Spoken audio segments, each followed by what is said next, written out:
I can already see some people arguing me in comments. Some people are not going to like my picks in this video, and some people are going to take it very personally. But before we get into the video, I want you guys to know this is not something you should be taking personally. It is just my own personal opinion about the players that have pressure on them this season. And let me break it down for you guys first. When I say these guys have pressure, it's either because they are new signings, because they didn't play well last season, because they have a different role in the team, different sources of pressure. But as you can see, not only from the title of the video, but also from the caption up there, next to me there, we are doing Premier League stars with the most pressure this season. This 26-27 season that we're heading into, who has the most pressure to perform, who will all our eyes be on this season. So without waffling, let's get straight into the video. So we have the title here. Let's just go straight into what we did. And now for number 10, this is going to be surprising for you guys because of how well he played last season. And this guy was actually the best player in the whole league last season. But it doesn't mean there's not going to be pressure on him. And that player is none other than Bruno Fernandes. And why do I say he has pressure? He had 21 assists in the league. He had 20 something all counts. I can't remember the exact number. But when this guy went for the World Cup, this guy stunk it up. Besides Vitinha and Neves, this guy, he was suited to be in the best midfield going into the whole World Cup. This guy was the attacking part of that midfield. He was the one that people were saying, oh, Bruno is going to come in, he's going to break the assist record for World Cup. But Olise passed him in assists, Odegaard passed him in assists, somebody else, I think Gimaresh also passed him in assists. And when you're suited to be the best attacking midfielder in the world, not only that, any decent level of midfielder in the world, he did not perform well enough at the World Cup, which is why I have him at number 10. And obviously, we know how good he is, especially because of last season. But now, Bruno has to show everybody that last season was not a blip. He has to show that this is his consistent level. He is one of the best players in the world. And that is why I have him number 10, because he needs to show everybody that he is a consistent player. And number 9 now, we have James Trafford. Some of you might be saying, oh, there's a goalkeeper in the list. Yes, there is a goalkeeper in my list. Why? Because a big portion of City fans last season, they were saying this guy should actually be starting above Donnarumma, which is ludicrous in his own right. But this guy is a very, very good keeper. He felt he was too good to be number 2, and you can't really argue with that. He's the one that actually won us the 2 trophies we won. The trophies that Donnarumma was the starting keeper for. We didn't really win those ones. Arsenal won and PSG won the Champions League. Those were the ones where Donnarumma was the number 1 choice for us. But in the cup games that Trafford was actually playing, we could see how important he was. We saw how much he fits Pep's system in terms of his passing range, his comfortability on the ball, those kind of things, where Donnarumma lacks. Donnarumma is easily a better shot stopper than him. I don't think there's anybody that's going to argue that. But this guy, he pushed for a move. There was this interview after one Carabao Cup game where we saw that he wasn't, like, from his body language, from the way he was speaking, you could see that this guy wanted to leave. He wasn't happy with the situation. But you can't really blame City because it was a market opportunity. They had the opportunity to bring who they saw as a world-class keeper and they took it. That's why you can't really blame them for it. But we can understand where he's coming from. But now that he has gone to a lower team in the Premier League, he has gone to Leeds United, as you can see from his jersey. This guy has the chance to show that he was right to leave City, and City will actually regret selling him. That is why he's at number 9 on my list. And number 8 on my list is another player that he was not so great last season, and he needs to show everybody that he is still that guy. And that player is Cole Palmer. Cole Palmer last season, he still had his double digits in goals. I think he also had an assist, but we didn't see enough of this last season. Not only about the numbers, but obviously football is not just about what you put on the score sheet. This guy was not as good as he was previously. His first season, since that season, he has actually just been going down, down, down. But the one after that, we could still say this guy is still a respectable player. But last season was so bad for him that he missed out on the World Cup, which is something that 2 years ago we would have thought is not even possible. Palmer has to be at the World Cup. So now this guy has the chance to show that he is still that guy. I still believe in Palmer's ability. Like, I feel this guy is actually a world-class player.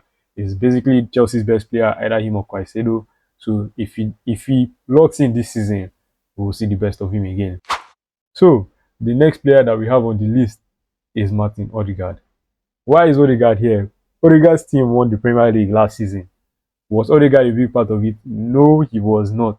This guy had a grand total of 8 goal contributions last season in about 36 games, and only one of those came as a goal. The remaining 7 were assists. Odegaard was the captain, not so much because you can say he was injured, he was out of form, as they took his share, this one, that one. But what we know is that Odegaard did not have a good season. Some people are already doubting him. Some people were saying he should even make way for whichever midfield signing that they want to make. Now they brought in Bruno G. People are saying that Odegaard is now surplus to requirements, even though he don't really play the same position. But because of his stance in the team, his role in the team, some people are even asking that he should be stripped of this captain armband and he should be given to either Declan Rice or Gabriel Magalhaes. So that's why Odegaard is here. This guy needs to show that he's still the captain.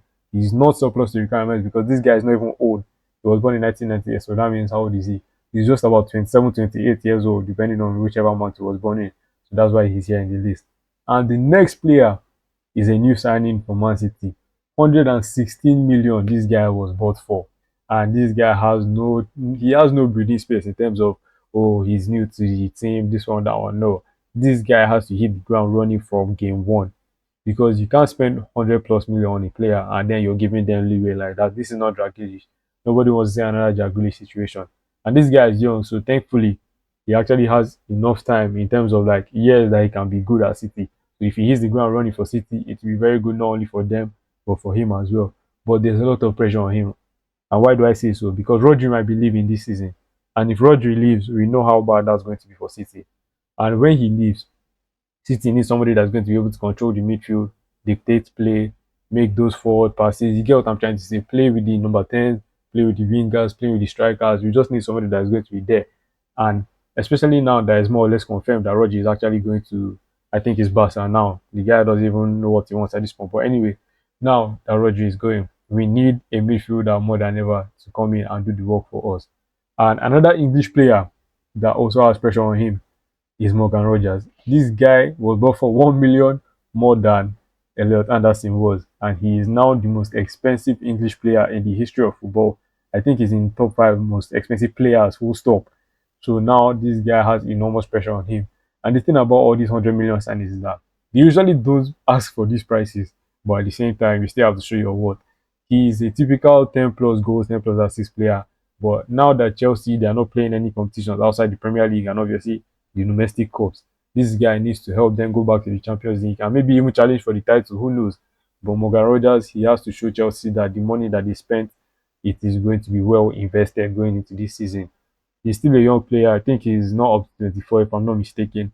So he has to show that, the trend now that people are spending more money on potential rather than on certified established players. So he has to also show that he's not only going to be good for them now but also in the future, because 170 million is not the kind of money that you just spend and give them so much time. And then Florian Wirtz, this guy went more than, was it 14 games or so? No goals, no assists. This guy did 007, did 0014. I think he even did 21 Savage at some point. But I think when he finally got his first fluke goal against Wolves, he got another one against Crystal Palace, all these lower teams, and then they were shouting, "Oh, Bet is here, Bet is here." No, no, no, no, no. We can't be having that this season. This guy needs to show that he's not a flop. And even at the World Cup, this guy was not all that great. This guy didn't do anything for Germany. Both him and Musiala, but we'll talk about Musiala in a separate video. Vert needs to show these guys that he is not a flop. Because if this guy goes into this season again and they are still waiting 10, 20 games for him to start getting his goals up, nah, Liverpool fans are not going to be having him. Because forget that they bought him for 100 million plus. I think it 115. The amount of guys that are going over 100 million these days is actually absurd. But if this guy does it again, Liverpool definitely be looking to move him on, regardless of how old or how good he is. And this brings us to the next player that plays in a similar position to him. This is my favorite player. Before I even change the picture, I'm sure you guys know who I'm talking about. I am speaking about Phil Foden. Phil Foden won the Premier League Player of the Season 2 years ago in 23-24, but since then he's been a shadow of himself. That season, he scored 27 goals. In the last 2 seasons, I think he scored like 23 goals. So in that one season, he's not better than 2 seasons. So that gives you an idea of where he is in the team now. So people have been making exercise about City's best team going into this season, and majority of them they have Sheki in them. But before Sheikh signed, nobody would have even considered that kind of thing happening. So it's really a sad place that he's in right now. And this is basically a make or break season for Foden. Because 2 seasons in a row, yeah, we made excuses for him. We said his fatigue, we said his mental problems, mental health issues, and obviously that's something very serious. It's not something that we joke about. But this season, there's no time for excuses anymore. It's either he does it or he doesn't do it this season. And that's why Foden, he has enormous pressure on him this season. We haven't won the league in 2 seasons back to back now, and that's partly due to Foden not being at his best because obviously he's one of the players that we rely on a lot. He plays in a very pivotal position for the team. He plays in the 10 or he plays in the 8. So he dictates how we play, he dictates how we score goals. And he's a very big source of goals for us when he's on form. We saw that little spell in December last year where he had like 6 goals in 4 games or something like that. And we really need that version of him back. And for number two now, number two is a player that is still the most expensive player in Premier League history. He joined Liverpool last season and he got injured when he was fit. He didn't really play that well. But all through the season, we were saying when is this guy going to land? And it's still the same thing we're saying this season. That's why number two is Alexander Isak. We did not see enough of this gun last season, and him and Liverpool fans they'll be hoping that they'll see a lot more of it this season because we all know how good this guy can be. We really, yeah, there's no doubt about his ability. We know that when Isak is on form, this guy is the top two strikers in the league. Haaland is the only one that you can say, yeah, this guy is better than him because this guy is a real bad man. This guy can get you goals from different angles, different positions, different finishes. He's a certified bowler. But last season was just not it for him. And the thing is that after pushing for a move from Newcastle, excuse me, he didn't really do anything for Liverpool, which is why it was very disappointing for Liverpool fans. So this season he's going to be hoping to put those demons behind him and get firing. And I'm sure this guy is gassed. This guy is so excited for this new season to start because I still believe in him. He definitely still believes in himself. That's why he will be wanting to show everybody that he's still that guy. He's not a flop. And last season was just a blip. And for number one is actually not a player. He's going to be the person that I think has the most pressure on him in the entire Premier League, maybe even in the whole of Europe, and that is Enzo Maresca. Now, why do I think this guy has pressure? Well, I think it's fairly obvious. He's replacing the biggest manager, or rather, the most impactful manager in the Premier League in the last decade or so. So for this guy, it's enormous pressure. It's big shoes to fill.